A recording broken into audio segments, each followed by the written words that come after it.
కోరహు కుమారుల గురించి చెప్పాలనుకుంటున్నాను. 42వ కీర్తన మొదటి అధ్యాయం మనం చూసినట్లయితే వారు రాసినటువంటి కీర్తన ఆ యొక్క స్టార్టింగ్లో ఇంట్రడక్షన్ ఏమని ఉంటుందంటే చూడండి, ప్రధాన గాయకుడైన కోరహు కుమారులు రచించినది. ఈ కీర్తన ఎవరు రచించారట?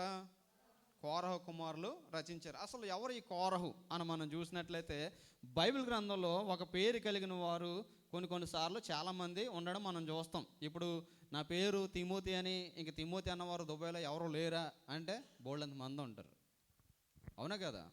తిమోతి అనబడినవారు చాలామంది ఉంటారు. బైబిల్ గ్రంథంలో కూడా పేరును పోలి పేరు కలిగిన వారు చాలామంది ఉన్నారు. అలాగే కోరహు అనబడినటువంటి పేరు కలిగిన వారు చాలామంది ఉన్నారు. కానీ ఇప్పుడు ఎవరు ఈ యొక్క కీర్తన రాస్తారు, ఏ కోరహు కుమారుల కీర్తన రాస్తారని మనం చూడగలిగినట్లయితే దాని గురించి మనం ఈరోజు స్టడీ చేద్దాం. దేవుని యొక్క వాక్యాన్ని మనం పరిశీలన చేసినప్పుడు ఆదికాండము 36వ అధ్యాయము 5వ వచనం ఒకసారి మనం చదువుదాం. ఆదికాండము 36వ అధ్యాయము 5వ వచనం.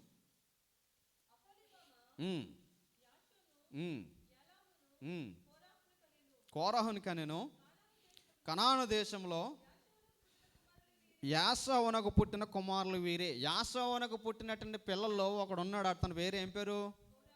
కోరహు. ఈ కోరహుకి దీనికి ఏ విధంగా లింక్ ఉందంటే అది మనం చెప్పలేం. ఎందుకంటే వీరు ఎవరు కూడా దేవుని భయభక్తులు కలిగిన వారు ఉన్నట్లుగా మనం చూడం. దేవుని యొక్క వాక్యంతో మనం పోల్చుకుంటే ప్రతి దానికి కూడా సమాధానం మనకి దొరుకుతుంది. కాబట్టి కోరహులు బైబిల్ గ్రంథంలో 2-3 ఉన్నారు. కానీ దీన్ని రాసినటువంటి వారు ఎవరు అనే విషయాన్ని మనం స్టడీ చేసుకుంటూ వెళ్దాం. అయితే ఇక్కడ మనం చూసినట్లయితే చూడండి, అదే చాప్టర్ ఆదికాండము 36వ అధ్యాయము మరలా 14వ వచనం మనం చదివితే అక్కడ ఒక విషయాన్ని మనం చూడగలుగుతాం. సిబ్యోను కుమార్తె యగు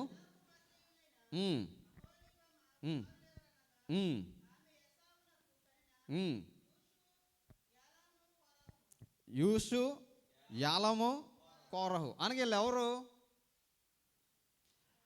యాసవ్ యొక్క కుమారులు. యాసవ్ యొక్క కుమారుల్లో ఒకడైన వాడు కోరహు. ఇది ఒక కోరహు గురించి మనం చూడగలుగుతాం. అదే రీతిగా నిర్గమకాండంలో కూడా మనం చూస్తే నిర్గమకాండము 6వ అధ్యాయము 21వ వచనం మనం చూస్తే నిర్గమకాండము 6వ అధ్యాయము 21వ వచనం. ఇస్హారు కుమారులు కోరహు, నెఫెగు, జిక్రి. ఇక్కడ మనం చూసినట్లయితే ఇక్కడ ఒక లిస్ట్ మనకి కనిపిస్తుంది. ఆ లిస్టులో ఈ యొక్క కోరహు ఎవరి పిల్లలు అని చెప్తున్నారంటే ఎవరి పిల్లలట? ఎవరి పిల్లలు? నిర్గమకాండము 6వ అధ్యాయము 21వ వచనం. ఇస్హారు కుమారులు కోరహు, నెఫెగు, జిక్రి. ఇక్కడ ఒక కోరహుని మనం చూస్తాం. ఈ కోరహు తండ్రి పేరు ఏం పేరు? ఇస్హారు. వీళ్ళు మోషేతో పాటు ఐగుప్తు దేశం నుండి బయలుదేరినట్టు సమాజంలో చేరినవారు. బైబిల్ గ్రంథం మనం చదువుతున్నప్పుడు చాలాసార్లు మనం ఏం చేస్తుంటామంటే ఇంపార్టెంట్ చాప్టర్స్ మనం చదువుతుంటాం. కొన్నిసార్లు వారి యొక్క పుట్టు పూర్వోత్తరాలు ఇవ్వబడతాయి. నిజం చెప్పండి, మీలో సంఖ్యాకాండం చదువుతున్నప్పుడు వాళ్ళ యొక్క కుటుంబాల వరుసను బట్టి ఇదిగో ఇతడు మోసే ఇతను కనెను, ఇతను కనెను, ఇతను కనెను అని రాయబడుతున్నప్పుడు ఎంతమంది నిజంగా మనసు పెట్టి చదివారు? అది మనసు పెట్టి చదివారా, స్కిప్ చేస్తారా? చాలాసార్లు మనం ఏం చేస్తామంటే ఇది మనకి అనవసరమైన మ్యాటర్, దీన్ని స్కిప్ చేసేద్దాం. దినవృత్తాంతాల గ్రంథంలో కానీ సంఖ్యాకాండంలో కానీ మనం చూస్తే సంఖ్యాకాండంలో మనం ఎక్కువ చూడగలుగుతాం. సంఖ్యాకాండంలో ఇశ్రాయేలు యొక్క కుటుంబపు వరుసనంతా కూడా లెక్కించబడుతుంది. కుటుంబం అంతా కూడా లెక్కించబడుతున్నవాడు అక్కడ చాలా పేర్లు ఉంటాయి, కుటుంబాల పేర్లు ఉంటాయి. మనం ఏమనుకుంటామంటే దాన్ని చూస్తాం, ఎక్కడి నుంచి ఎక్కడి వరకు ఉంది ఫ్యామిలీ లిస్టు, ఇది మనకి అనవసరం, దీన్ని స్కిప్ చేద్దాం, అక్కడి నుంచి తర్వాత చదువుదాం అనుకుంటాం. కానీ చాలాసార్లు కొన్ని ఆత్మ సంబంధం విషయాలు మనం పరిశీలన చేస్తున్నప్పుడు ఇవి చాలా మనకి యూస్ఫుల్ అవుతాయి. నేను అందుకే ఫర్ ఎగ్జాంపుల్ చెప్తుంటాను. మత్తయి సువార్తలో ఆ యొక్క యేసుక్రీస్తు యొక్క పుట్టుక విధానాన్ని ఫర్ ఎగ్జాంపుల్ మనం తీసుకుంటే ఒకసారి బైబిల్ చదవండి అందరూ. యేసుక్రీస్తు వారి యొక్క పుట్టుక విధానాన్ని మనం పరిశీలన చేసినప్పుడు మత్తయి సువార్త మొదటి 2 వచనాలు చదువుదాం. అబ్రహాము కుమారుడగు దావీదు కుమారుడైన క్రీస్తు వంశవళి అబ్రహాము ఇస్సాకుని కనెను, ఇస్సాకు యాకోబుని కనెను, యాకోబు యోధాను అతని అన్నదమ్ములను కనెను. ఇక్కడ మనం చూసినట్లయితే మాథ్యూ యేసుక్రీస్తు వారి యొక్క పుట్టుక విధానాన్ని తెలియజేస్తున్నాడు. యేసుక్రీస్తు వారు ఎలా పుట్టారు, ఆయన వంశవళి ఎలా ఉందని చెప్పేసి ఆయన వంశవళి గురించి మత్తయి ఇక్కడ తెలియజేస్తున్నాడు. లూకా సువార్త 3వ అధ్యాయము, లూకా సువార్త 3వ అధ్యాయము 23వ వచనం మనం చదివితే, లూకా సువార్త 3వ అధ్యాయం, యేసు బోధింప మొదలు పెట్టినప్పుడు ఆయన దాదాపు 30 ఏండ్ల ఈడు గలవాడు. ఆయన యోసేపు కుమారుడని ఎంచబడను. యోసేపు హేలీకి, హేలీ మత్తతుకు, మత్తతు లేవికి. ఈ రెండు మీరు కంపేర్ చేసుకోండి.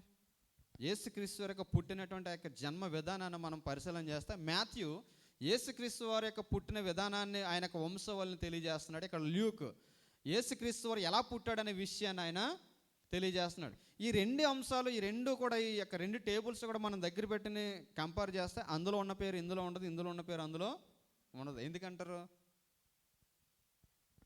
ఎవరైనా చెప్తారు ఎందుకంటారు? నేను క్రిస్మస్ సందేశాలు ఇవన్నీ కూడా నేను మీకు చెప్పాను. మనం చూస్తే యేసుక్రీస్తు వారి యొక్క పుట్టుక విధానాన్ని మత్తయిని మనం పరిశీలన చేస్తే, మత్తయి తండ్రుల వరుసలోంచి వచ్చాడు. అనగా, అరే తిమోతి ఎవరో కుమారుడు అంటే, మా నాన్న పేరు, మా నాన్న పేరు, మా నాన్న వాళ్ళ నాన్న పేరు, వాళ్ళ నాన్న వాళ్ళ నాన్న పేరు, అలాగా తాతల దగ్గర నుంచి చెప్పుకుంటూ వచ్చారు, వంశవళి. ఇక్కడ ల్యూక్ను మనం చూసినట్లయితే, యూదులు వారి యొక్క స్త్రీల యొక్క పేరును మరి అక్కడ బైబిల్లో పెట్టడం వారికి ఇష్టం లేక, మత్తయిలో మనం చూస్తే కొంతమంది స్త్రీల యొక్క పేర్లు మనం చూస్తాం. ఎవరెవరి పేర్లు మనకు కనబడతాయి? 3 పేర్లు మనకు కనబడతాయి. ఎవరెవరి పేర్లు అంటే, తామారు, రాహాబు, రూతు. నువ్వు మొత్తం అందరినీ చెప్పుకుని వెళ్ళిపోయేలా ఉన్నావు. 3 పేర్లు కనిపిస్తాయి అక్కడ. ఆ 3 పేర్లు మనం చూస్తే బెత్షెబా, తామారు, రాహాబు. ఈ 3 పేర్లు మనం చూస్తాం. ఇక్కడ మనం చూస్తే ఈ యొక్క ల్యూక్ని మనం చూసినట్లయితే, ఇక్కడ స్త్రీల పేర్లు వారికి ఉదహరించడం రాకుండా, వారి యొక్క పేర్లు వేరొక పేరును ఉదహరించి, వారి యొక్క తండ్రుల యొక్క వృత్తాంతంలో నుంచి తల్లుల యొక్క ఇన్వాల్వ్మెంట్ లేకుండా చెప్పినట్లుగా మనము చూడగలుగుతాం. కాబట్టి చాలాసార్లు దేవుని యొక్క వాక్యాన్ని మనం స్టడీ చేస్తున్నప్పుడు, దేవుని యొక్క వాక్యాన్ని మనం ధ్యానం చేస్తున్నప్పుడు, ఈ యొక్క పేర్లను మనం స్కిప్ చేయడానికి ఇష్టపడుతుంటాం. ఏది ఏమైనప్పటికీ ఇప్పుడు ఈ కోరహ గురించి మనం స్టడీ చేస్తున్నాడు. మనం చూసినట్లయితే ఇక్కడ మోషేతో పాటు ప్రయాణం చేస్తున్నటువంటి ఈ యొక్క సమూహంలో ఉన్నటువంటి ఒక వ్యక్తి, కోరహ అనబడినటువంటి ఒక వ్యక్తి ఉన్నాడు. ఈ వీళ్ళు మోషే ఐగుప్తు దేశం నుండి ప్రయాణం చేస్తూ మరి వీరందరినీ కూడా సర్వ సమూహాన్ని కూడా నడిపిస్తున్నప్పుడు కొంత దూరం ప్రయాణం చేసిన తర్వాత వారు ఒక అరణ్యానికి వచ్చిన తర్వాత దేవుడు మోషేతో చెప్పింది ఏంటంటే, మీరు సీనాయి పర్వతం మీద దగ్గరకు వచ్చిన తర్వాత ఇశ్రాయేలు నడవలసినటువంటి కట్టడలు, విధులు, ఆచరణలు అన్నీ కూడా నేను మీకు తెలియజేస్తాను మోషే, కాబట్టి నువ్వు నాతో సహవాసం చేయని చెప్పినప్పుడు, దేవుని దగ్గరికి మోషే వెళ్ళి ఆ దేవునితో సహవాసం కలిగి ఉన్నప్పుడు దేవుడు కొన్ని విషయాలు మోషేకి తెలియజేస్తాడు. ఏంటంటే, మరి ఈ యొక్క ఇశ్రాయేలు గోత్రములన్నింటిలో కూడా లేవి గోత్రం అనేది ప్రత్యేకించబడిన గోత్రంగా ఉంటుంది. ఈ లేవి గోత్రము నాకు పరిచర్య చేసేవారు ఉండాలి.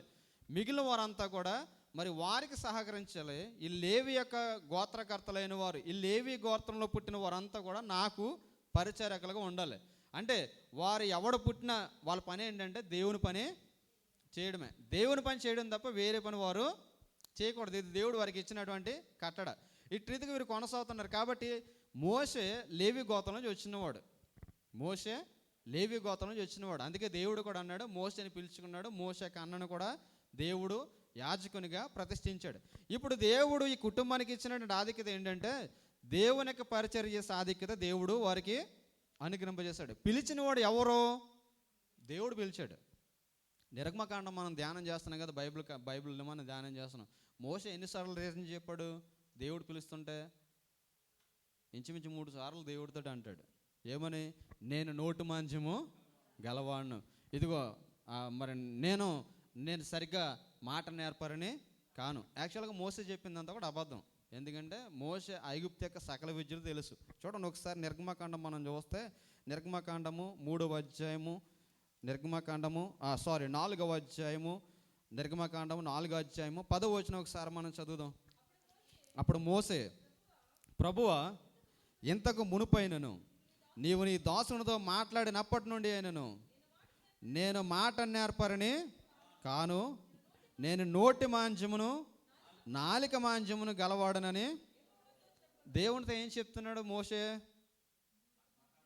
నాకు మాట్లాడటం రాదు, నేను నోటి మాంద్యము గలవాడను, నాలిక మాంద్యము గలవాడను.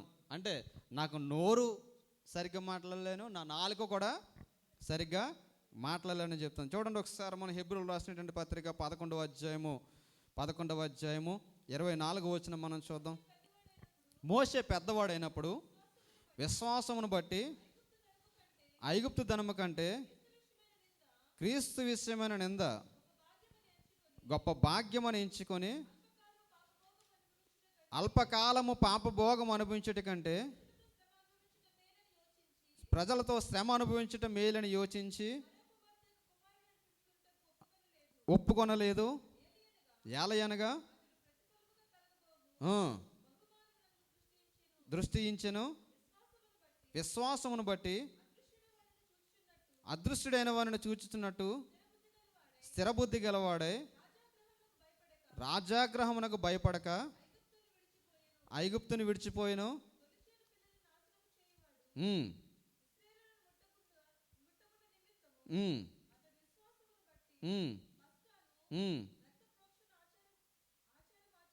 ఆచరించిన. ఇక్కడ మనం చూసినట్లయితే మోషే గురించి దేవుడు చెప్పేది, వాక్యం చెప్పేది అంటే అతడు సకల విద్యా ప్రావీణ్యుడు.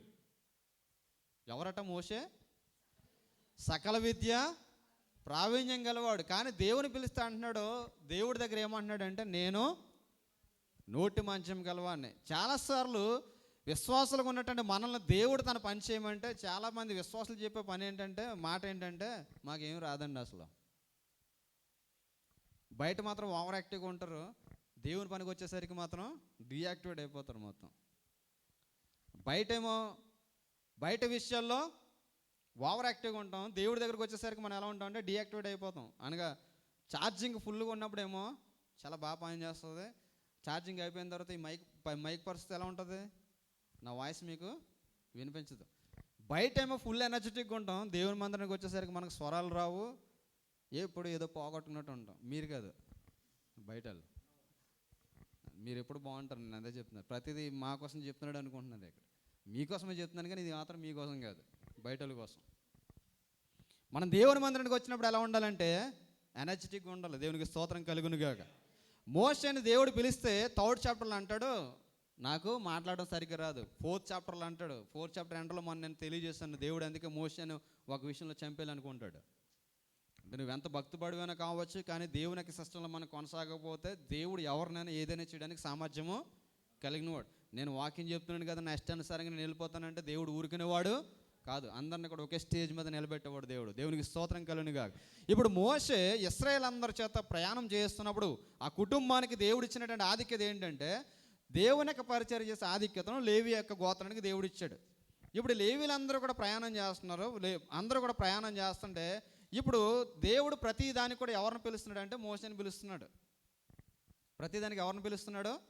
మోషేని పిలుస్తున్నాడు. మోషేని పిలిచి ప్రతిదీ కూడా మోషేకు తెలియజేస్తుంటే ఇప్పుడు ఈ యొక్క ఐగుప్తు దేశం నుంచి ఈ యొక్క అరణ్య ప్రదేశంలో నుండి ఈ యొక్క జనసమూహం అంతా కూడా బయలుదేరి ప్రయాణం చేస్తున్నారు. ప్రయాణం చేస్తుంటే అక్కడ వారిలో మరి ఎవరిలో పుట్టిందో తెలియదు, కానీ మోషే మీద ఒక నెగిటివ్ యాంగిల్ అనేది ప్రజల్లో వచ్చింది. ఆ ప్రజల్లో వచ్చి ఏం జరుగుతుందంటే చూడండి, ఏ డిసిజన్ అయినా సరే మోషే తీసేసుకుంటున్నాడు. వాడు అక్కడే తీసుకోవాలా, మనకు చెప్పాలి కదా, మనకు చెప్పాలి వద్దని చెప్పేసి ఏం చేశారంటే ఒక బ్యాచ్ తయారైందనమాట. చూడండి, మనం చూసినట్లయితే సంఖ్యాకాండము 16వ అధ్యాయము, సంఖ్యాకాండము 16వ అధ్యాయము మొదటి 2 వచనాలు మనం చదువుదాం. లేవికి మునుమనుమరుడును కహాతుకు మనమరుడును ఇస్సారు కుమారుడునగు కోరహు, ఇందాక మనం చదివినటువంటి ఆ కోరహు ఈ కోరహు ఒకటే. నిర్గమకాండము 6వ అధ్యాయము ఇందాక చదవరు కదా, స్టార్టింగ్ 6:21. ఇప్పుడు మనం చదువుతున్న 16వ అధ్యాయం ఉన్నటువంటి తండ్రి పేరు కుమారుడు పేరు మనం కంపేర్ చేసుకుంటే 2 ఒకటేనే కదా, 2 ఒకటే. కాబట్టి ఇప్పుడు మనం చూస్తే మోషే సమస్త ప్రజలను కూడా అరణ్యంలో నడిపిస్తున్నాడు. అరణ్యంలో నడిపిస్తుంటే లేవికి మునుమనుమడు, కహాతుకు మనమరుడును, ఇస్సారు కుమారుడగు కోరహు. ఈ కోరహు అనబడిన వ్యక్తి కూడా ఏ గోత్రం నుంచి వచ్చినవాడు? లేవి గోత్రం నుంచి వచ్చినవాడు. దేవుడు మోషేకి చెప్పింది ఏంటి? ఎవరైనా పరిచర్య చేయాలంటే ఏ గోత్రపు వారు పరిచర్య చేయాలన్నారు? లేవి గోత్రం నుంచి పరిచర్య చేయాలన్నారు. ఇప్పుడు లేవి గోత్రం నుంచి పరిచర్య చేయమంటే ఇప్పుడు ఈ యొక్క కోరహు కూడా ఎక్కడి నుంచి వచ్చాడు? లేవి గోత్రం నుంచి వచ్చాడు. అంటే పరిచర్య చేసే ఆధిక్యత వీళ్ళకి కూడా ఉందా లేదా? అంటే మోషేకి ఎంత ఆధిక్యత ఉందో వీళ్ళకి కూడా అంతే ఆధిక్యత ఉంది. ఇప్పుడు దేవుడు పిలిచి పరిచర్య చేయమన్నాడు. సరే, సర్వసమాజం కూడా వెళ్తుంది. సర్వసమాజం కూడా వెళ్తుంటే ఇంచుమించు ఇంత పీపుల్స్ ఉన్నారనుకోండి, కంట్రోల్ చేయగలం ఎక్కడేమవుతుందని. ఇంచుమించు ఒక 30 లక్షల మంది అంటే ఎక్కడ ఏం జరుగుతుంది ఎవడో తెలుసు? వాక్యం మనం చదువుకుంటూ వెళ్ళిపోతాం, కానీ 30 లక్షల మంది, ఒక 3 మిలియన్స్ పీపుల్ ఇక్కడ నుంచి మనం కౌంట్ చేస్తే ఎక్కడి నుంచి ఎక్కడి వరకు ఉంటారు? ఒకసారి ఇమాజిన్లోకి వెళ్ళండి. ఒకసారి ఈ కంట్రీ 30 లక్షలు, యుఏఈలో ఉన్న ప్రజలే 30 లక్షలు. ఇంతమంది 30 లక్షల మందిని ఒక్కడ కంట్రోల్ చేస్తున్నాడు. ఎవరు? మోషే. ఒక్క 40 రోజులు మోషే లేడు. 40 రోజుల్లో ఏమైపోయింది మొత్తం వారి భక్తి జీవితం అంతా? భక్తి జీవితం అంతా కూడా ఏమైపోయింది? దేవుని పాటలు పాడేవాళ్ళు ఏం పాడడం మొదలెట్టారు? సినిమా పాటలు పాడడం మొదలెట్టారు. ఎందాక మెగాస్టార్ అంటున్నారు కదా మాస్టర్. ఎంత మెగాస్టార్ అయినా వాడు ఎంత గిన్నిస్ బుక్లకు వచ్చినా నరకంలో మాత్రం ఫస్ట్ లైన్లో ఉంటాడు. దేవునికి స్తోత్రం కలుగును గాక. వాడి ద్వారా ఎన్ని జీవితాలు నాశనం అయిపోయినాయో, ఎంతమంది వారి యొక్క విశ్వాసంలో నుండి తొలగిపోయారు, ఎంతమంది ప్రాణాలు కోల్పోయారో అన్నీ తెలిసినాయి. ఎంత గిన్నిస్ రికార్డులో బుక్ వచ్చినా కానీ ఇక్కడ మాత్రం పేరు లేకపోతే ఎవడైనా సరే ఫస్ట్ లైన్లో ఉంటాడు. దేవునికి స్తోత్రం కలుగును గాక. ఇప్పుడు మనం చూస్తే ఒక్కడు కంట్రోల్ చేస్తున్నాడు.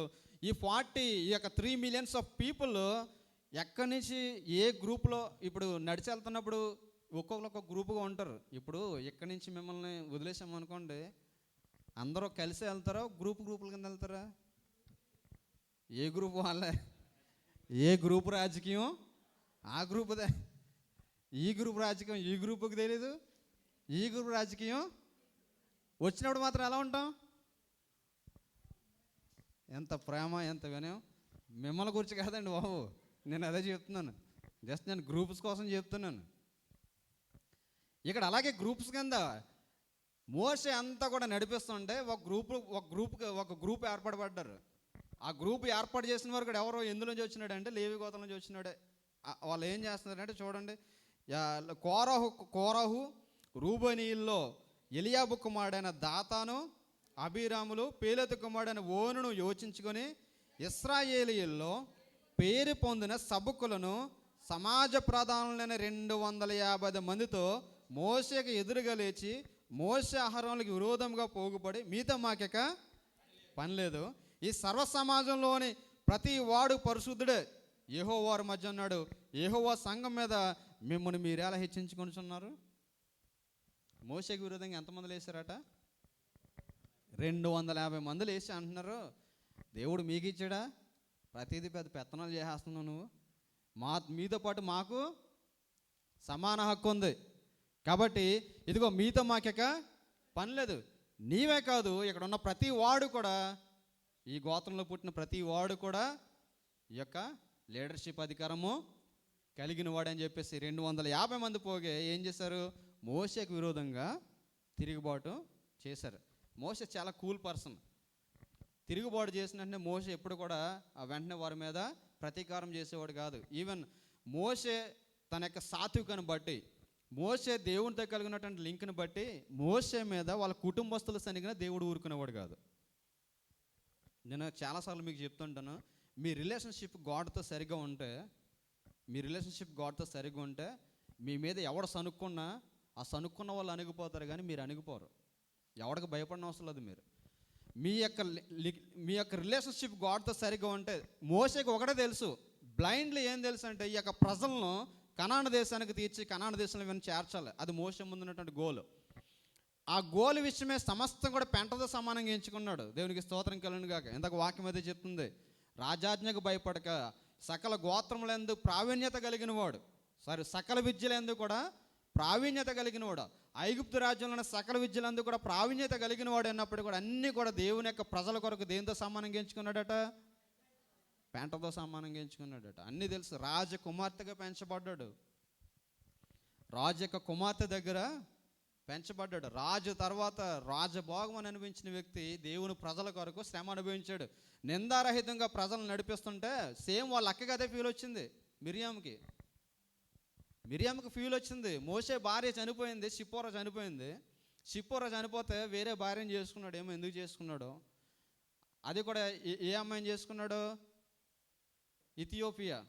అక్కడ ఉన్నటువంటి పేరు మనం చూసినట్లయితే ఆ పేరు ఇప్పుడు ఉన్నటువంటి ప్రజెంట్ ఏరియాతో మనం కంపేర్ చేసుకుంటే ఇథియోపియా అమ్మాయిని చేసుకున్నాడు. ఇథియోపియన్స్ ఎలా ఉంటారు?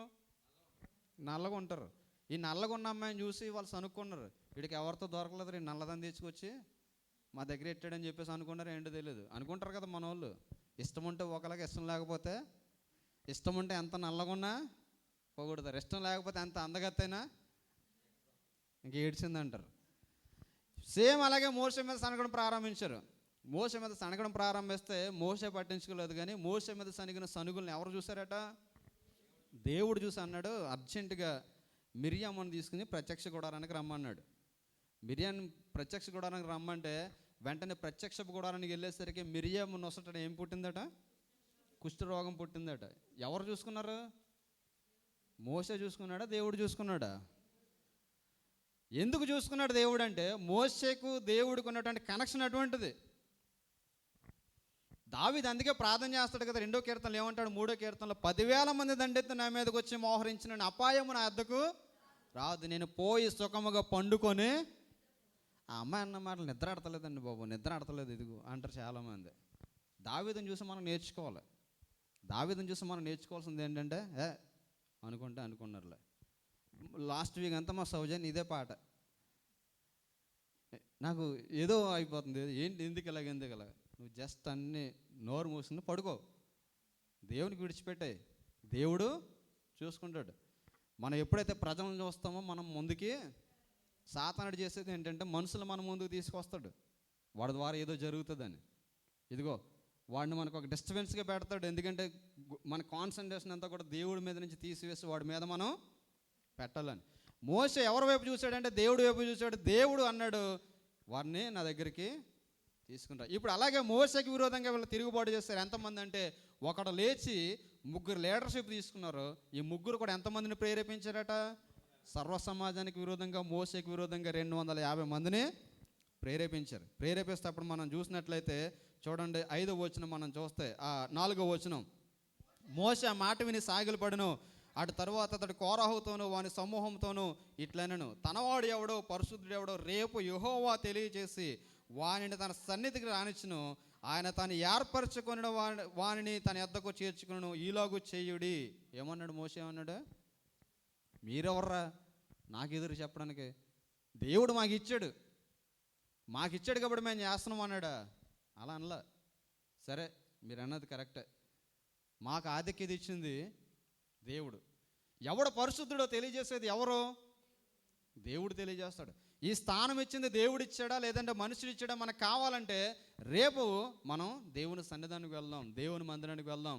రండి, సరే మీరు మీ ధూపార్తులు సిద్ధపరచుకొని మీరు ఎంతమంది అయితే ఉన్నారో అంతమంది రండి, నేను ఆహారం కూడా వస్తాం. మనకి ఆధిక్యత ఇచ్చింది దేవుడు కాబట్టి దేవుడే తెలియజేస్తాడు. ఎవరు ఎన్నుకోబడ్డారంటే దేవుడు తెలియజేస్తాడన్నారు. వెళ్ళిన తర్వాత అక్కడ మీటింగ్ జరుగుతుంది. అక్కడ అందరూ కూడా మనం చూసినట్లయితే చూడండి, అప్పుడు మనం చూసినట్లయితే 12వ వచనం కూడా మనం చదివితే, అప్పుడు మోషే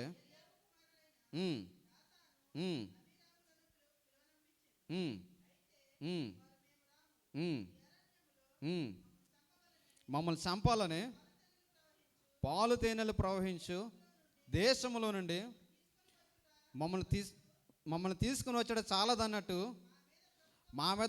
మా మీద ప్రభుత్వం చేయటకు నీకు అధికారం కావాలా? చూడండి ఏమంటున్నాడు మోషేని. దేవుని మందిరానికి, దేవుని సన్నిధానికి వద్దాం, రండి, దేవుని ఎదురు మనం సాగిలు పడదాం, దేవుని ఎదురు మనం ప్రార్థన చేద్దాం. అతడు చెప్తున్న సమాధానం ఎలా ఉంది? మోషే అంతటి వాడికి ఏం చెప్తున్నాడు? మమ్మల్ని చంపడానికి నువ్వు తీసుకొచ్చి ఎక్కడి నుంచి తీసుకొచ్చావు అంటున్నాడు. దేవుడేమో పాలు తేనెలు ప్రవహించే దేశానికి తీసుకెళ్తానంటే దాస్యము నుండి విడిపించి పాలు తేనెలు ప్రవహించే దేశంలోనికి దేవుడు తీసుకెళ్తాడు. ఇతడు చెప్తున్న మాట ఏంటి? పాలు తేనెలు ప్రవహించే దేశాన్ని విడిపించి మమ్మల్ని నాశనం చేయడానికి అంటే ప్రార్థనకు రమ్మని ఎందుకు చెప్తారు? ప్రార్థన రమ్మని ఎందుకు చెప్తారు? ఆత్మ సంబంధంగా మీరు బలపడతారు, మీ కుటుంబాలు దీవించబడతాయని, మీ కుటుంబాలు ఆశీర్వదించబడతాయని. దేవుని యొక్క ప్రణాళిక, దేవుని యొక్క ఉద్దేశం ఏంటంటే నా ప్రజలు ఎవరి చేతుల కింద కూడా ఉండకుండా, దాస్యం క్రింద ఉండకుండా ఒక ఆశీర్వదించబడిన స్థితిలో ఉండాలని చెప్పి దేవుడు కోరుకుంటే వాళ్ళు మరలా దేని కోరుకుంటున్నారు? ఏదైతే విడిచిపెట్టారో దాన్నే చూస్తున్నారు. నేను ఒక వీక్ కూడా చెప్పాను మీకు, మన లైఫ్లో బైబిల్ చదువుతున్నవాడుగా నీవు నేను గుర్తుపెట్టుకోవాల్సింది ఏంటంటే, ఒకసారి విడిచిపెట్టిన దాన్ని మరలా వెనక్కి తిరిగి చూసే ఆలోచన మనం కలిగి ఉండకూడదు. ఒక ఆలోచన మనం కలిగి ఉన్నా అంటే మనం వెనక్కే వెళ్తాం తప్ప ముందుకు మనము వెళ్ళలేం. బైబిల్ ఎప్పుడైతే చెప్తుంది చూడండి, లోతుని అన్నాడు దేవుడు, సొదొమ గొమొర్రా పట్టణాలు విడిచిపెట్టి లోతుని వచ్చామంటే, లోతు సర్వం విడిచిపెట్టి వచ్చేస్తాడు. విడిచిపెట్టి వస్తే లోతుతో పాటు లోతు భార్య కూడా వస్తుంది. లోతు వెనక్కి తిరిగి చూడడు, కానీ ఎవరు వెనక్కి తిరిగి చూస్తారు? ఎందుకు చూడాలి చెప్పండి? అసలు ఎవరిని చూడాలి? లోతు భార్య. అసలు భర్తకు ఉండాల్సినటువంటి నిరీక్షణ ఏంటి? నా భర్తే సర్వస్వం, నా భర్త ఉంటే చాలు అనుకోవాలి. అవునా కదా? భర్త పక్క నుండి దిక్కులు ఎందుకు చూడడం? లోతు కూడా ఉన్నాడు, ఇద్దరు కలిసి వెళ్తున్నారు. లోతుతో పాటు లోతును చూడడం అనేసి ఎవరంక చూసింది? వెనక్కి తిరిగి చూసింది. ఎందుకంటే వెనకాల ఎవరున్నారు? వాళ్ళ అల్లులు ఉన్నారు, ఇల్లు అవన్నీ ఉన్నాయి. ఏమనుకుందంటే, అయ్యి బాబోయ్ అన్నీ వదిలి తీసుకెళ్ళిపోతున్నాడు, వీడికి బుర్ర ఉందా లేదనుకుంది పాపం. ఇల్లు వదిలిపెట్టామన్నాడు, వాకులు వదిలిపెట్టామన్నాడు, అంతా సంపాదించుకున్నాం. అసలు లోతుకు బుర్ర ఉందా లేదా, అసలు ఏమైపోతుందని తిరిగి వెనక్కి తిరిగి చూసింది. చరిత్రలో ఇప్పుడు కూడా ఏమైంది? ఉప్పు స్తంభం అయిపోయిందట. అందుకే ఎక్కువ వెనక్కి తిరిగి చూడకండి. వెనకాల ఏం పెట్టుకున్నారు ఇవి చూడకండి. ఎప్పుడు మనం ఎక్కడ చూడాలి? ముందుకే చూడాలి. ముందుకు చూసే అనుభవాన్ని మనం కలిగి ఉండాలి. ఈ యొక్క మా ట్రేడ్ షోలో ఇప్పుడు సెంటర్లో ఒక షో అవుతుందన్నమాట. వాచ్ అండ్ జ్యువెలరీ షో అని ఒక షో అవుతుంది. యాక్చువల్గా అందులో అన్ని డైమండ్స్, ఈ గోల్డ్ అమ్ముతారనమాట. నేను అనుకున్నాను చాలా సరదాగా ఒకసారి సౌజన్యం తీసుకెళ్దాం అని చెప్పేసి అనుకున్నాను. వెళ్ళే ముందు ఒకసారి అసలు ఇందులో ఎలా ఉంటాయో చూద్దాం అని చెప్పేసి దాంట్లో వెళ్ళి చూశాను అనమాట. దాంట్లో అసలు ఆ మినిమమే స్టార్టింగ్ ఆ లెవెల్ చూస్తుంటే ఎలా ఉన్నాయంటే ఒక 3000 4000 రేంజ్ అనమాట. అంటే డైమండ్ అంటే ఎంత ఉంటుంది పీసు, ఇంత రింగ్ ఉంది, ఆ రింగు ఎంత ఆల్మోస్ట్ 1000 dirhams అలా ఉంటుందన్నమాట. అంటే నెంబర్ ఆఫ్ డైమండ్ అనమాట. అంటే చాలా రకాల డైమండ్స్, చాలా రకాల గోల్డ్. ఈ యొక్క అనుకున్నాను అనమాట. అనుకున్న తర్వాత అనిపించింది నాకు, ఎట్టి పరిస్థితులు పొరపాటును కూడా అనవసరంగా పశ్చాత్తాపడాల తర్వాత అనిపించింది. ఎందుకంటే చూడవచ్చు, కానీ అవి చూస్తే పర్లేదు, కానీ మనం ఆశపడ్డాం అనుకోండి ఆ తర్వాత మనకి వేరేలా ఉంటుంది. అందుకే చాలామందిని అన్నాను, మీకు ఒకవేళ వీలుంటే వచ్చి చూడండి, అన్ని రకాల డైమండ్స్ మనం మరలా చూడలేమని చెప్పేసి అన్నాను. అందుకే అంటే ఇప్పుడు మనం ఏదైనా సరే చూడవచ్చు, కానీ విడిచిపెట్టిన దానిని దేవుడు చూడొద్దన్నప్పుడు ఆ విడిచిపెట్టిన దాన్ని చూసే లక్షణం మనము కలిగి ఉండకూడదు. ఇప్పుడు అందుకే లోతు భార్య ఉప్పు స్తంభంగా మారిపోయినట్లుగా మనం చూస్తున్నాం. ఇప్పుడు మరలా ఇక్కడ ఇస్తున్నాడని స్టేట్మెంట్, ఈ వ్యక్తి ఇస్తున్నాడని స్టేట్మెంట్ ఏంటంటే, ఐగుప్తు దేశంలో నుండి దేవుడు తీసుకొస్తే ఇప్పుడు అంటున్నాడు, ఐగుప్తు దేశంలో తీసుకెళ్ళి మరలా నువ్వు మమ్మల్ని చంపేద్దాం అనుకుంటున్నావు అని చెప్పేసి అంటాడు. అక్కడ మనం చూస్తే చూడండి, 18వ వచనం నుంచి మనం చూస్తే 16వ అధ్యాయం 18వ వచనం. కాబట్టి వారిలో ప్రతి వాడును తన దోపార్తిని తీసుకొని వాటిలో అగ్ని ఉంచి వాటి మీద ధూపద్రవ్యం వేసినప్పుడు వారును మోసే అహరోనులను ప్రత్యక్షపు గుడారం యొక్క ద్వారం వద్ద నిలిచిరి. కోరహు ప్రత్యక్షపు గుడారం యొక్క సర్వ సమాజమును వారికి విరోధముగా పోగు చేయగా యెహోవా మహిమ సర్వ సమాజమునకు దోపార్తలు తీసుకొచ్చారు. దోపార్తలు తీసుకొచ్చి, దోపార్త అంటే అందరికీ తెలుసు కదా. దోపార్త అంటే ఏంటి? తెలిసే తెలియదే చెప్పండి, ఏంటి చెప్పండి? దోపార్త అంటే ఏంటి? అది దూపం అంటే ఏంటి? ఒక సాంబ్రాన్ని వేస్తుంటారు చూసారా, మన సైడ్ బస్సుల్లో వెళ్తున్నప్పుడు సడన్గా ఒక పకీరు వస్తాడు, సాంబ్రాన్ని ఇచ్చుకుని ఎలాగెలాగ అంటాడు, వెళ్ళిపోతాడు, నిప్పులేసి అందులో వెళ్ళిపోతాడు. దోపార్త అంటే ఏంటంటే ఆ రోజుల్లో దేవునికి ధూపద్రవ్యం అర్పించేవారు. ఇప్పుడు వీళ్ళందరూ కూడా ఈ ధూపార్తలు తీసుకున్నారు. దేవుని యొక్క ఉద్దేశం ఏంటంటే దేవుడు ఎవరు చెప్పాడో వాళ్ళ వేయాలి. అంటే దేవునికి వేసేవారు కూడా ఎలా ఉండాలంటే అతి పవిత్రంగా ఉండాలి, అతి పరిశుద్ధంగా ఉండాలి. ఎంత పవిత్రంగా ఉండాలంటే ఈవెన్ ఆ వ్యక్తి అపరిశుద్ధుడైతే ఆ వ్యక్తి యొక్క బాడీలో ఏ పార్ట్ అయినా నీడ ప్రత్యక్ష గుడారంలో పడితే అగ్ని వచ్చి కాల్చేస్తుంది అనమాట. ఈరోజు నేను వాక్యం చెప్పేస్తున్నాను, ప్రతి వాళ్ళు వాక్యం చెప్పేస్తున్నాను, చాలా ఈజీ. ఆ రోజుల్లో ప్రత్యక్ష గుడారంలో దేవుని యొక్క ప్రధాన యాజకత్వం అంటే ఎలా ఉంటుందంటే, ఒకసారి ఇమేజిన్ చేయండి, దేవుని యొక్క మహిమ, దేవుని యొక్క ప్రత్యక్షత ఒకేసారి దిగి వస్తే ఒక ఆటం బాంబు పడినంత వాళ్ళకి ఆ ఫీల్ ఉండేదన్నమాట. దేవుని ప్రత్యక్షత రావడం అంటే ఆయన చిన్న దేవుడు కాదు.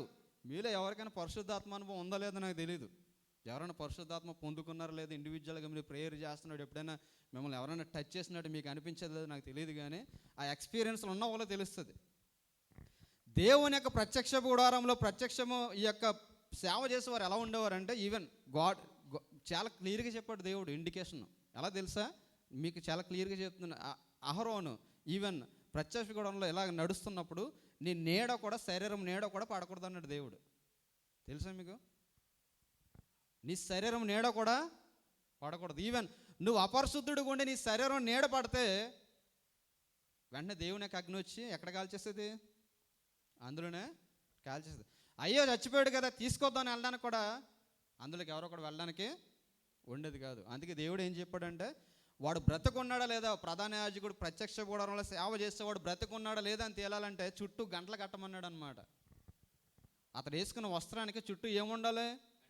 గంటలు ఉండాలి. అంటే ఈ బయట ఉన్న వారికి ఒక ఇండికేషన్, ఓకే సౌండ్ వస్తుంది అక్కడ. ఇప్పుడు చాలామంది ఇందాక ఎవరో వస్తున్నప్పుడు సౌండ్ వినిపించింది నాకు, పట్టెలు పెట్టుకున్నారు, గల్ గల్లమని సౌండ్ వినిపించింది. ఇప్పుడు సైలెంట్గా ఉంది, పట్టెలు పెట్టుకున్నారు నడిస్తే ఎలా ఉంటుంది? సౌండ్ వస్తుంది. సౌండ్ వచ్చినప్పుడు మనకి ఏమనిపిస్తుంది? అక్కడ ఎవరో ఉన్నారు. అలాగే ప్రధాన యాజకుడు ప్రత్యక్ష గుడారంలో తిరుగుతున్నంతసేపు గంటలు మోగుతుంటే బ్రతుకున్నాడని, గంటలు మోగకపోతే సంథింగ్ అయిపోయాడని. చచ్చిపోయాడు కదా అని ఉండగా ఉండేది కాదు. అతనికి మరలా ఒక తాడు కట్టు ఉండేది. ఒకవేళ చనిపోయినా కానీ ఆ తాడుతోటి మరలా బయటికి ఎంత పవిత్రంగా ఉండేవాడు అనమాట. ఇప్పుడు ఈ ధూపార్తిని వేసేవారు కూడా అంత పవిత్రంగా ఉండాలి. అందుకే మోషే అన్నాడు, సరే డిసైడ్ చేసేవాడు దేవుడు కాబట్టి రండి అని చెప్పేసి 250 మందిని రమ్మన్నాడు. మోషే అహరోనులు కూడా ఉన్నారు. 250 మంది కూడా వచ్చి రెడీగా ఉన్నారు. అప్పటికే దేవుడికి మండిపోతుంది. ఏంటి, నేను వీళ్ళకి చెప్పని పని, దేవుడు చెప్పింది చేయాలి తప్ప చెప్పని పని మనం చేయడానికి వీల్లేదు. ఏది చెప్తే అదే చేయాలి, ఏది చేయొద్దంటే అది మనం చేయడానికి వీల్లేదు. ఇప్పుడు 250 మంది వచ్చారు, మోషే కుటుంబం వచ్చింది, వారు వీరు నిలబడ్డారు. దేవుడు ఎవరు అర్పణ అంగీకరించాడు అక్కడ అంటే, ఎవరు అర్పణ అంగీకరించాడు? మోషే అహరోనుల యొక్క అర్పణ. చూడండి అక్కడ మనం చూస్తే 23వ వచనం, అప్పుడు యెహోవా మోషేకి ఇలాగ సెలవిచ్చెను, కోరాహు, దాతాను, అబీరాముల యొక్క నివాస చుట్టుపక్కల నుండి తొలగిపోమని జన సమూహంలో చెప్పుము. అప్పుడు మోషే లేచి దాతాను, అబీరాముల దగ్గరికి వెళ్ళగా ఇశ్రాయేలు పెద్దలు అతని వెంట వెళ్ళిరి. అతడు, ఈ దుష్టుల గుడారముల యొద్ద నుండి తొలగిపోవడే, మీరు వారి పాపములన్నిటిలో పాలివారే నశింపగినట్లు వారికి కలిగినదేది ముట్టగడని ఆ సమాజముతో అనెను. కాబట్టి వారు కోరహు, దాతాను, అబీరాముల నివాసముల యొద్ద నుండి అటు ఇటు లేచిపోగా, దాతాను, అబీరాములను, వారి భార్యలను, వాడు గుడారములను, వారి పసిపిల్లలను తమ గుడారముల ద్వారమున నిలిచిరి. చూడండి అప్పుడు మనం 29వ వచనం నుంచి మనం చదువుకుంటూ వెళ్తే 32వ వచనం 31వ వచనం మనం చదివినప్పుడు, అతడు ఈ మాటలన్నీ చెప్పి చాలింపగానే వారి క్రింద నేల విడిచెను. భూమి తన నోరు తెరచి వారిని, వారి కుటుంబములను, కోరాహు సంబంధులందరినీ, వారి సమస్త సంపాద్యమును మృంగివేసెను. దేవుడు ఏమన్నాడు? ఎవరైతే తిరుగుబాటు చేస్తున్నారో వారితో మీరు ఏం కలిగి ఉండొద్దు అన్నాడు? సహవాసము కలిగి ఉండొద్దు అన్నాడు.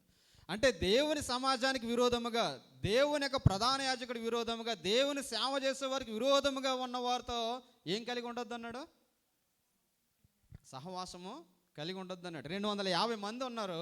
250 మంది కూడా వచ్చి అక్కడ నిలబడ్డారు. ఇప్పుడు మోషే ఏమన్నాడు? వారి గుడారాల దగ్గర నుంచి మీరు తొలగిపోండి. ఎవరైతే వారితో ఉంటారో వారు కూడా చచ్చిపోతారన్నారు. ఆ భయపడి, మోసే మాటకు భయపడి చాలామంది దూరంగా వెళ్ళిపోయారు. ఆ 250 మంది కూడా అలా నిలబడ్డారు. వెంటనే ఏం జరిగిందట, భూమి అట నోరు తెరిచి ఏం చేస్తుంది, నెర విడిచాను. భూమి తన నోరు తెరిచి వారిని, వారి కుటుంబములను, కోరహు సంబంధాలందరినీ, వారి సమస్త సంపాద్యమును కూడా ఏం చేసిందట, వాళ్ళు సంపాదించిన దాన్ని భూమి మింగేసిందంటండి. అసలు సంపాదించిన దాన్ని భూమి మింగేడు మాస్టర్. వారితో పాటు వారు సంపాదించింది కూడా ఏమైందట. ఇప్పుడు కోరహు కుటుంబం అంతా కూడా ఏమైనట్టు చూడండి. మోషే ఏమన్నాడు, వారి కుటుంబముల నుంచి, వారి నుంచి మీరు దూరముగా వెళ్ళమన్నాడు. ఇప్పుడు కోరహు కుటుంబీకులందరూ కూడా, తిరుగుబాటు చేసిన వారందరూ కూడా చనిపోయారు. సంఖ్యాకాండము 26వ అధ్యాయము, సంఖ్యాకాండము 26వ అధ్యాయము మొదటి 2 వచనాలు చదువుదాం. ఆ తెగులు పోయిన తర్వాత యెహోవా మోషేకు, యాజకుడు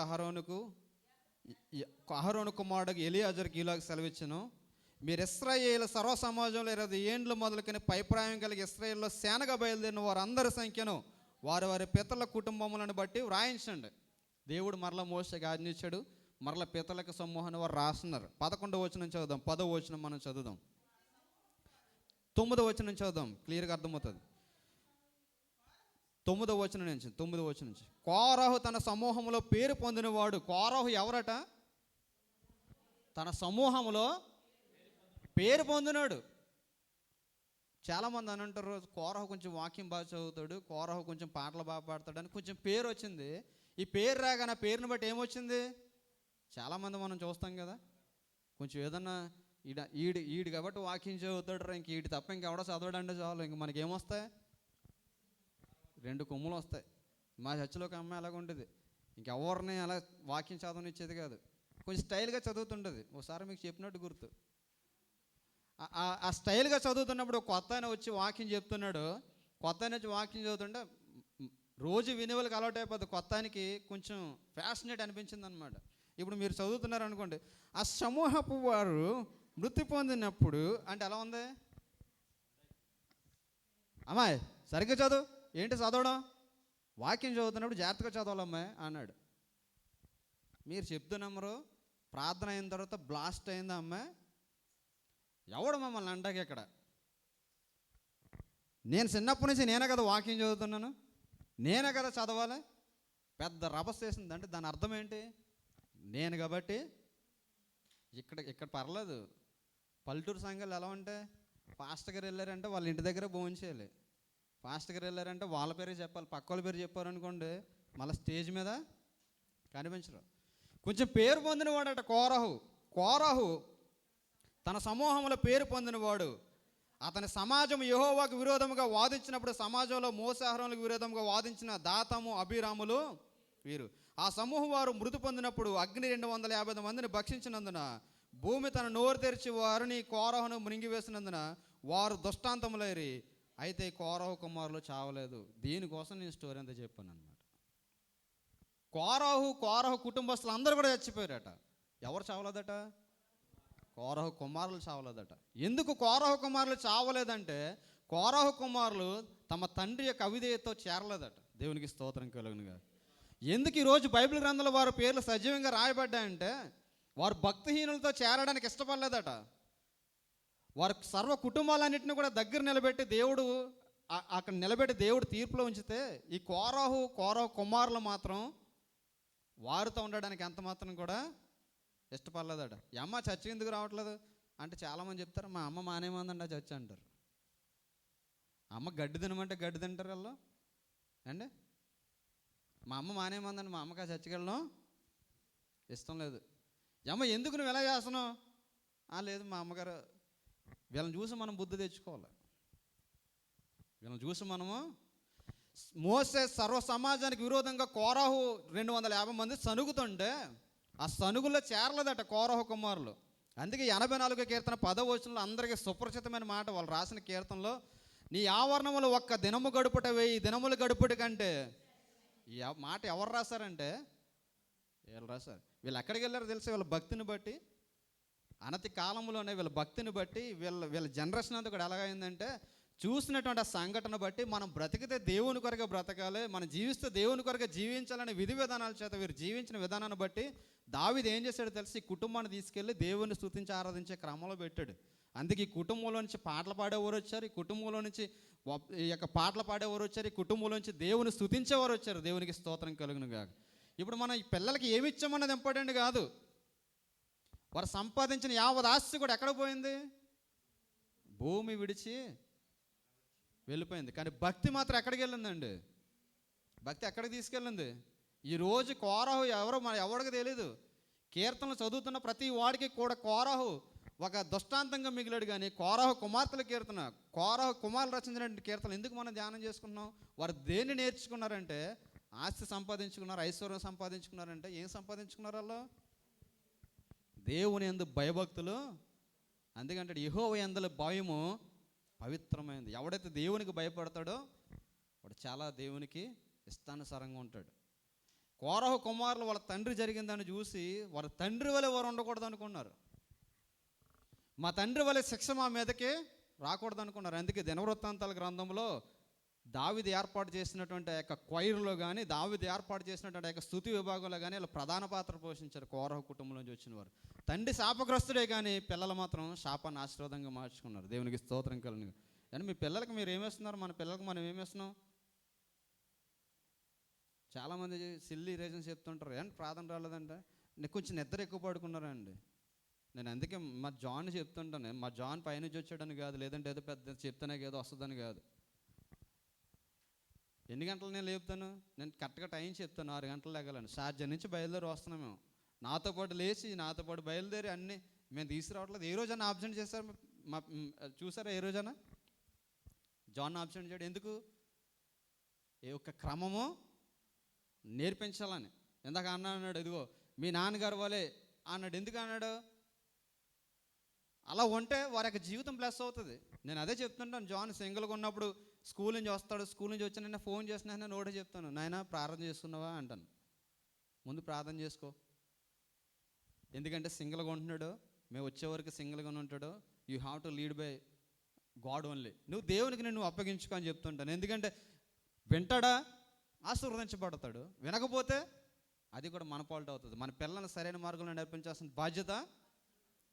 కోరహు కుమారులు మనం చూసినట్లయితే అందుకే వారు రచించినటువంటి 11 కీర్తనలు, ఆ కీర్తనల లిస్ట్ కూడా నేను మీకు ఇస్తాను, మీరు రాసుకోండి, మీకు యూజ్ అవుతాయి. ఎందుకంటే కమింగ్ డేస్లో మీరు చాలామంది చెప్పడానికి మీరు లిస్టులో ఉన్నారు కాబట్టి ఈ యొక్క పేర్లు మీరు గుర్తుపెట్టుకోండి. కోరహు కుమారులు రాసినటువంటి 11 డిఫరెంట్ కీర్తనలు మనం చూసినట్లయితే 42, 44, 45, 46, 47, 48, 49, 42 నుంచి 49, 8 కీర్తన 7 కీర్తనలు, 84, 85, 87, 88, 11 కీర్తనలు రచించారు వీళ్ళు.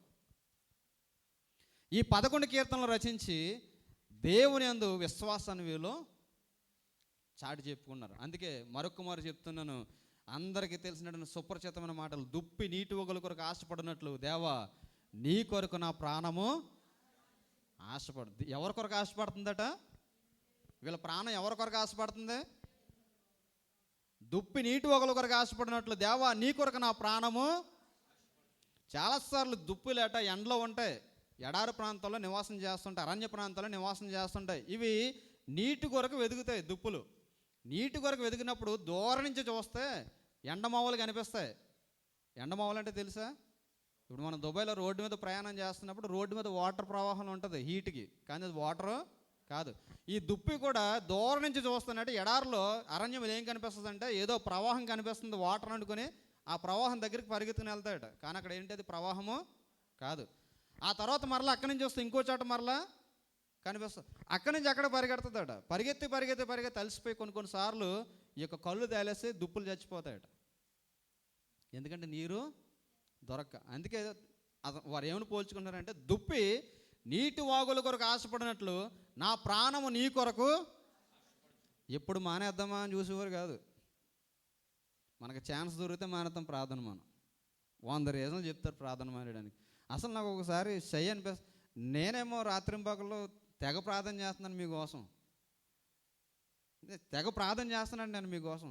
వీళ్ళు ఈ యొక్క బిలీవర్స్ అయిన వారు వాళ్ళు చెప్పే స్టూపిడ్ రీజన్స్ చెప్తుంటే రాత్రికాల సమయంలో నాకు ఇరిటేషన్ వచ్చింది. నిజంగా ఒకసారి 1:30 అవుతుంది టైము, మోకరించి అనుకున్నాను, అవసరమైతే నన్నన్నా మానిపించే, నేనన్నా కుదరట్లేదు, నాకు ఎందుకు ఈ బాధలంతా, ఒక్కొక్కరు ఒక రీజన్ చెప్తున్నారు అనిపించింది నాకు. బాక్సులు పెట్టుకోవాలి, ఇవన్నీ అంత సేవ చేస్తున్నాం, ఒక్కరిలో కూడా కమిట్మెంట్ ఉండట్లేదు, ఏంటిదంటే ఈ యొక్క టీముతో ఎలాగ ముందుకెళ్ళలేదు అని చెప్పేసి అనిపించింది నాకు. దేవుని కొరకు ఏముండాలంటే ఏముండాలి? ఆసక్తి ఉండాలి. ఎప్పుడు మానేద్దామా అని రీజన్లు ఉంటే దేవుని పని మనం ఏం చేస్తూ ఉండాలి? అసలు దేవుని పని కొరకు తృష్ణ మనలో ఉండాలి. తృష్ణ ఏంటి? తృష్ణ అంటే ఏంటంటే మిమ్మల్ని ఇక్కడ ఒక 5-6 గంటలు లాక్ చేసేసి ఏమి ఇవ్వకుండా ఉంచుకున్నాం అనుకో, ఏమి ఇవ్వకుండా మిమ్మల్ని ఉంచితే తెలిసే తృష్ణ అంటే ఏంటో. ఒక 4 గంటలు ఉంటారు, 5 గంటలు ఉంటారు, సాయంత్రం వరకు ఉంచామనుకోండి, మా మీద ఫైట్ చేసన్నా పగలగొట్టుకుని వెళ్ళిపోతారు మీరు. తృష్ణ అంటే అది. అంటే మన శరీరానికి కావాల్సింది ఏదో అది మనం ఇవ్వాలి. అందుకే నీ కొరకు నా ప్రాణము తృష్ణ గునుచున్నది అంటాడు. దేవుని కొరకు ఎలా ఉండాలట? దేవుని కొరకు ఒక దుప్పు. ఇటువంటి తన తండ్రి జీవించిన విధానం ఏంటి, తన కుమారులు అనుసరించినటువంటి విధానం ఏంటి? ఎప్పుడైనా తన తండ్రి తనకు టీచ్ చేశాడని ఏదైనా ఉందో బైబిల్లో? లేదు. ఒక ఇన్సిడెంట్ నుంచి వారు నేర్చుకున్నారు. ఏంటి? దేవునికి మనం విధేయులమే. మన జీవితంలో దేవుడు ఎన్ని ఇన్సిడెంట్లు ఇవ్వట్లేదండి? ఎన్ని ఇన్సిడెంట్లు ఇవ్వట్లేదు? దాంట్లోంచి మనం దేన్నైనా నేర్చుకోగలుగుతున్నామా? నేర్చుకుని మనం ఏం చేయాలి? మన జీవితాన్ని మనం దేవుని కొరకు ఇష్టానుసారంగా మనం అన్వయింపజేసుకోవాలి. అందుకే కోరహు కుమారులు బైబిల్ గ్రంథంలో చేరగలిగారు. కాబట్టి నీవు నేను కూడా అటువంటి విశ్వాసంతో ముందుకు కొనసాగినట్లయితే దేవుని సంతోషపెట్టే వరకు ఉంటాం. దేవుడి మాటలు దీవించును గాక. ఆమేన్.